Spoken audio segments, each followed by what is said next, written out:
स्वभावचिन्मयानन्दम् कृपापूर्णम् जगत्पतिम् हरिषड्वर्गजेतारम् नित्यानन्दगुरुम् भजे।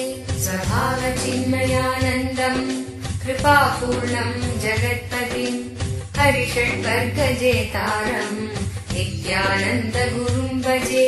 स्वभावचिन्मयानन्दम् कृपापूर्णम् जगत्पतिम् हरिषड्वर्गजेतारम् नित्यानन्दगुरुम् भजे। स्वभावचिन्मयानन्दम् कृपापूर्णम् जगत्पतिम् हरिषड्वर्गजेतारम् नित्यानन्दगुरुम् भजे।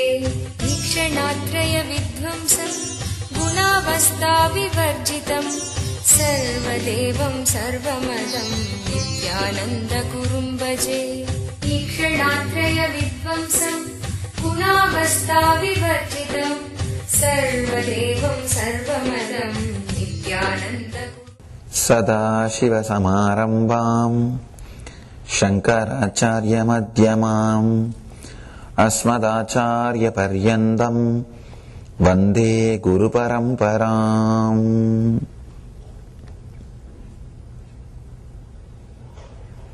I welcome you all with my love and respects.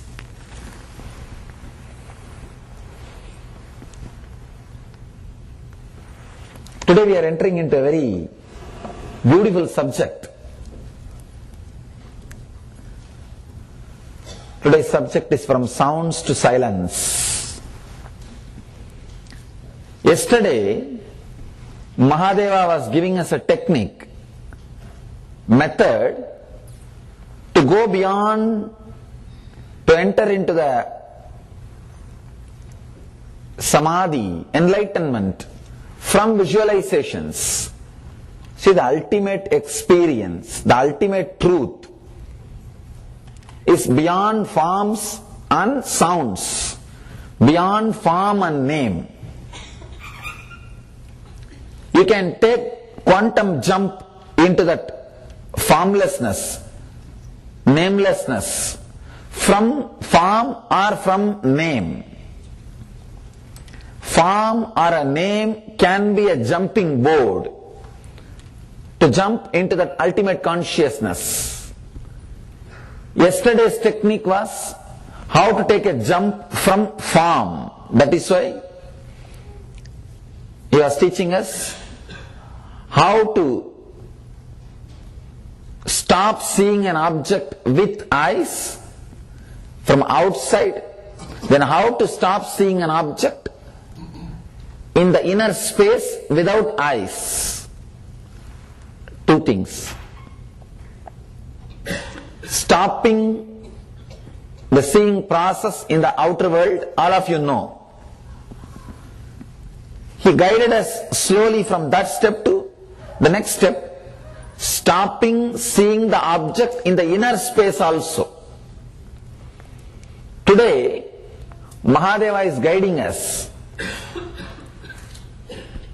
from sound to soundlessness. Yesterday he was teaching us from form to formlessness. Today he is giving us the technique from sound to soundlessness. Very powerful methods. One reason why this book did not become so popular like a normal religious scriptures, because this book is really serious about enlightenment. Understand, people are very happy to talk about meditation but never want to sit. It became one more fantasy, one more fashion. It became one more fashion to talk about meditation and to buy all the things necessary for meditation, a book or a kit or a yoga mat, and trying to book a resort, trying to get everything. Really, sometimes I am surprised because the amount of material getting sold to our organization, if everybody meditates, planet Earth would have become so positive long before. The amount of book I am selling, even if 10% of the people reads that books, long before the planet Earth would have become filled with positive energy. No need to be afraid of global warming. So the global warming is nothing but collective negativity, insensitivity to the nature. Why we become insensitive to nature? The moment ego comes, you become insensitive to the nature. There was a beautiful story I was reading about a poet. This guy says in the young age, he used to go and play with the wild animals near his homes, near his house.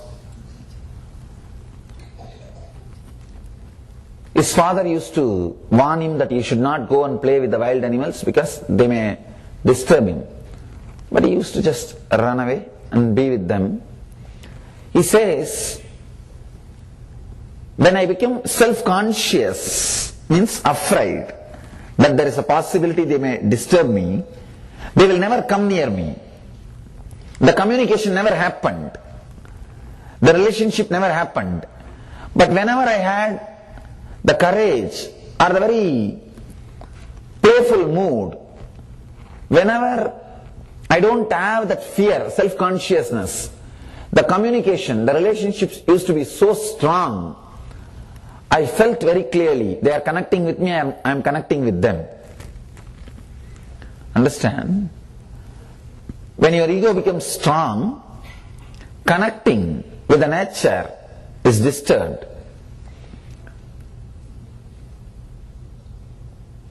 In my own life, there's a beautiful incident which has taught me a lot. I was sitting in a very relaxed mood one evening in a forest. My eyes are open, but I was not seeing anything. There was no information going inside and getting processed. There was a snake lying in front of me, just 3 feet in front of me. 3 feet was the distance between me and that snake, cobra. At least 6-7 feet long cobra. Because the eyes are not processing any information, there was no fear inside. I was just sitting. And the cobra was also so relaxed, comfortable. Suddenly I saw, slowly my mind came down to a normal plane. I had a thought, oh, there is a snake. And the next thought, I should move out. The moment the thought snake came in my inner space, I saw very clearly the snake felt that I am a man. Till I felt this is a snake, the snake never felt I am a man. Till I felt the fear, the snake never felt threatened by me. Neither I had fear nor the snake had fear. But the moment I had the fear, it's not that distance has become less or I moved or that snake moved, nothing. Just the thought snake. The snake started, I was very clearly able to feel in the snake's inner space there was a disturbance, restlessness. The moment I had the thought I should move, the fear, immediately the snake also felt the same insecurity, threatened. Immediately the snake started moving, even before I started moving. Both of us started moving. The moment your verbalization comes inside, the moment your words, your mind comes inside, the whole juice of the life is lost. Just innocent way of relating is lost. Just feeling connected is lost. That's one of the major loss which can happen to a human being. Understand? It's like a person who is born blind can never be made to understand what he is missing. Same way, the person who lost the way of communicating with the heart or the feeling can never be made to understand what he lost. It is very big thing to lose. All of us continuously think about meditation, but never want to get into it. Really, I feel that the amount of literature getting sold about meditation, the amount of accessories and the things needed for these practices getting sold, I don't think people are practicing. It has become one more fashion to keep all kinds of spiritual books in the home, the showcase, or just, I'm also a seeker. But Shiva is too serious. That is why he did not become popular. If he was giving a very mild things, just more and more ideas about meditation, he would have become popular. He was not just giving more and more ideas about meditation. He was insistent that you practice. He was insisting that you transform. That is where the trouble starts. If somebody just talks, it's very easy. You can sit and listen, go back and live your same routine. As long as the transformation is not demanded, you are very comfortable. But here, every line, every sutra, Shiva demands the transformation. Means a strong, clear, conscious decision to change the way in which you think and live. That is too much. That is too much. This book has no introduction. That is the beauty of this book. Means he is not preparing you philosophically. He is straight away dealing with you, whoever you may be, whatever may be your background, whatever may be your past. He is ready to talk to you. He is ready to relate with you. You see, introduction means what? Preparing the audience. He is not into that business. He is very straight. He is very clear. Straight away he opens the subject. He is not even talking about enlightenment, because he is too busy giving it. He doesn't have time to talk about it. He is too busy giving it. The beauty is, he is not a person from the marketing line. He is the person from research and development line. He is from research and development department, did not bother about marketing.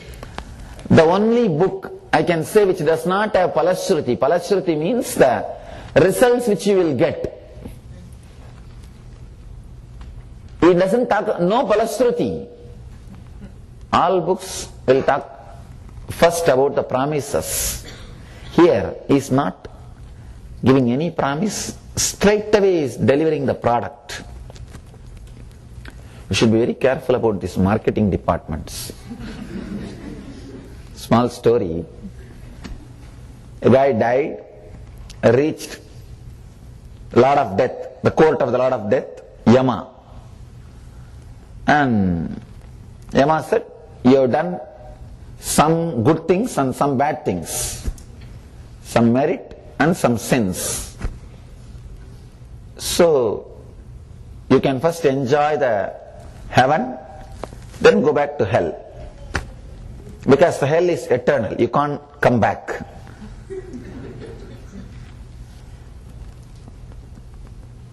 He said, the Yama asked, you want first hell or heaven? Which one you want to choose? He said, just give me a tour of both. Then I'll choose which one I want to go. Yama said, you can go and come back, but if you choose the hell, you can't go back to heaven. If you choose the heaven, you can come back to hell. This guy said, just let me take a tour. He goes round, first he goes to hell, there he saw all celebrities singing and dancing. All the names he heard, they're all there singing and dancing. Big partying is going on. He said, oh nice, this is the place I always wanted to be.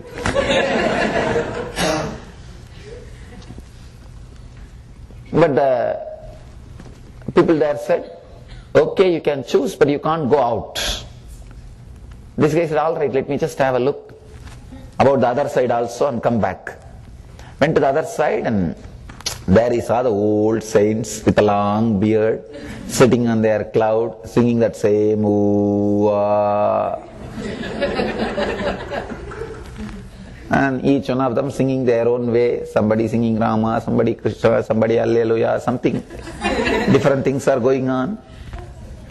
He said, no. This is not the place I want to be. Nothing much is happening. Let's go back. He went to Yama and said, I want only hell. Yama asked, are you very clear? Are you sure? He said, yes, only hell. He said, all right, go.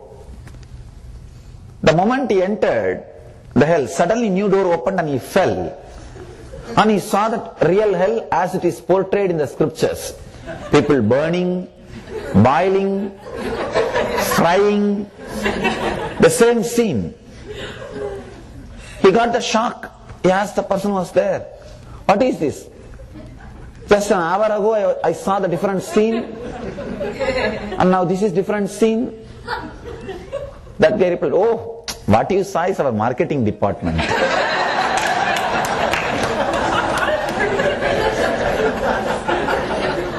Understand? The marketing departments can present anything into anything. They can present anything into anything. That is the problem. No, I always tell people, Vedic tradition, the beauty of the tradition, it does not have marketing department, it does not have a think tank. No think tank, no marketing department. It is alive just because of its own purity and the strength of the truth. Still spreading, touching the cream of the crowd all over the planet Earth, without even having a single ritual or a recognition to convert. Traditionally, Vedic Dharma does not agree conversion. We don't have a ritual to convert. World's third largest religion, still surviving and thriving in this marketing age without any marketing department. No marketing. If you go to a traditional Vedic master, he will not even bother. Even if you ask, he won't even convert you. There is no ritual to convert. Still there is no ritual to convert.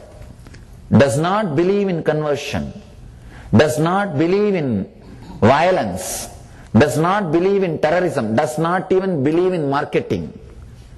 Still alive just because of its own strength.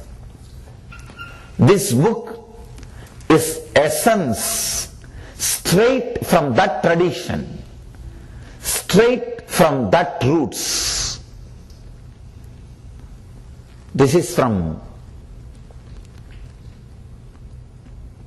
the person who spent all his energy in doing research and development. That is why he is only talking about the technique, method, system to transform. Does not have a big marketing department. At least in modern day, we all think about that little bit. In those days, they were never even bothered about it.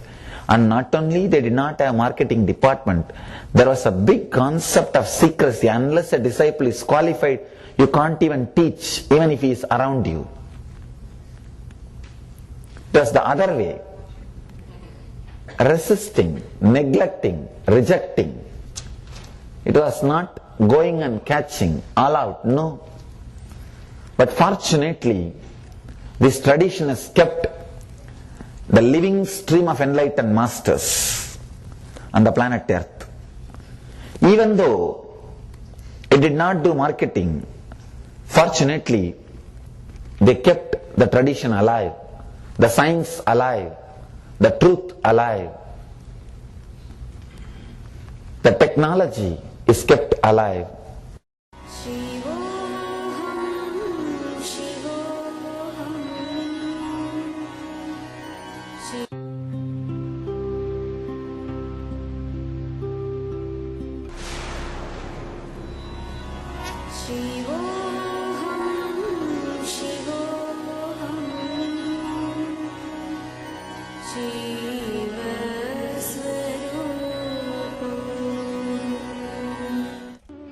India has given birth to great Paramahamsas, mystics, saints and divine avatars who have consistently delivered this world from darkness to light.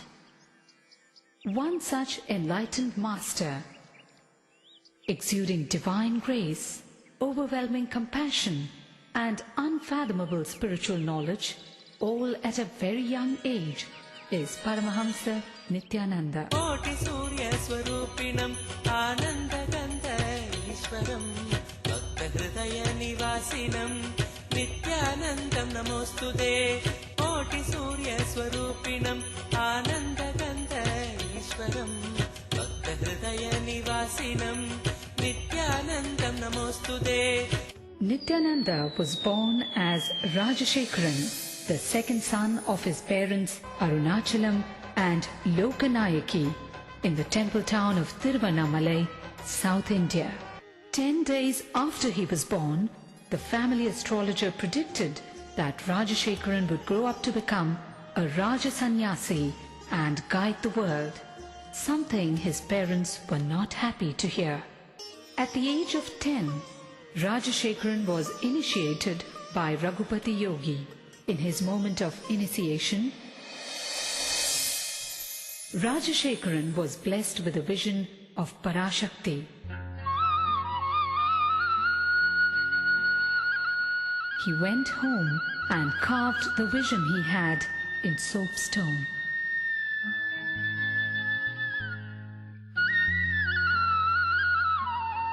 One day, Rajashekharan was found etching a complex shape on a copper foil. It was the sacred Shri Chakra. The Shri Chakra is believed to be a diagrammatic representation of the cosmos. Shri Ramana Maharishi, Shri Ramakrishna Paramahamsa and Sharada Devi were sources of inspiration for young Rajashekharan. At the age of 12, on the sacred day of Buddha Purnima, Rajashekharan had an intense encounter with the divine, an out-of-body experience that was to change the course of his life.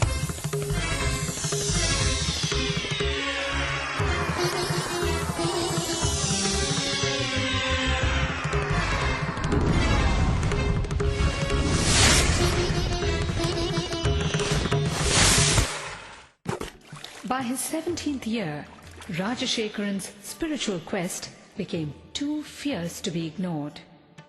He left home on a journey of arduous self-discovery with no assurance whatsoever, but only a glimpse of the divine he received at the age of 12. He wandered far and wide, studying and practicing meditation, from Tapovan in the Himalayas to Kanyakumari in the south, from Dwarka in the west to Ganga Sagar in the east. He wandered for 7 years in India and in Nepal. With just 2 pieces of clothing and a kamandalu, a holy water jug, and with no idea of where his next meal would be. One day in Gaurikund, he beheld a breathtaking vision. A young man with a glowing countenance and flowing locks was walking towards him with long strides and divine grace. Wonderstruck and gazing at him, Rajashekharan realized that this was none other than Mahavtar Babaji, the enlightened master dwelling in the Himalayas for thousands of years in perpetual youth. It was this great saint who looked at him and uttered the name Paramahamsa Sri Nithyananda, an enlightened being in a physical body, young at heart but wise in mind. Rajashekaran undertook years of rigorous penance, intense meditation practices, and in-depth study of yoga, tantra, Vedanta, and Shaiva philosophies before he attained the ultimate state of consciousness, the state of Nithyananda, or eternal bliss.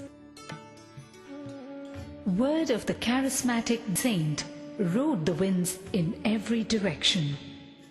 People visited Nithyananda from far and near. Effortlessly, he won their hearts. The time had come, and Nithyananda was ready to execute the real purpose of his divine birth. The purpose as a guru, as a master to the entire humanity. Life Bliss Foundation is his worldwide movement to spread his message of meditation and inner bliss. With its spiritual nerve center in Bangalore, India, and its Western Hemisphere headquarters in Los Angeles, USA, it operates through 1,000 centers and over 78 upcoming ashrams in 30 countries, causing transformation of humanity through transformation of the individual. How does one describe this great master? The charm of a child, the healing hands of a doctor, the compassion of a mother, the wisdom of a guru. To those who struggle under the many burdens of life, his presence itself is the answer they seek. In his arms, thousands find refuge, the ailing, the needy, and the seekers of God. The Master is an invitation to a journey inwards. In his own words, "Just allow me to light your being, then you will know that you are pure consciousness and your being pure bliss."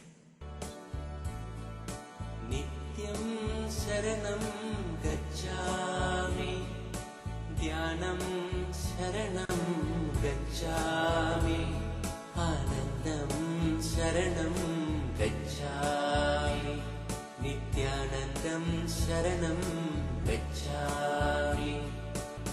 नित्यं चरणं गच्छामि, ध्यानं चरणं गच्छामि, आनन्दं चरणं गच्छामि, नित्यानन्दं चरणं गच्छामि, नित्यं चरणं गच्छामि, ध्यानं चरणं गच्छामि, आनन्दं शरणं गच्छामि, नित्यानन्दं शरणं गच्छामि, नित्यं शरणं गच्छामि, ध्यानं शरणं गच्छामि, आनन्दं शरणं गच्छामि, नित्यानन्दं शरणं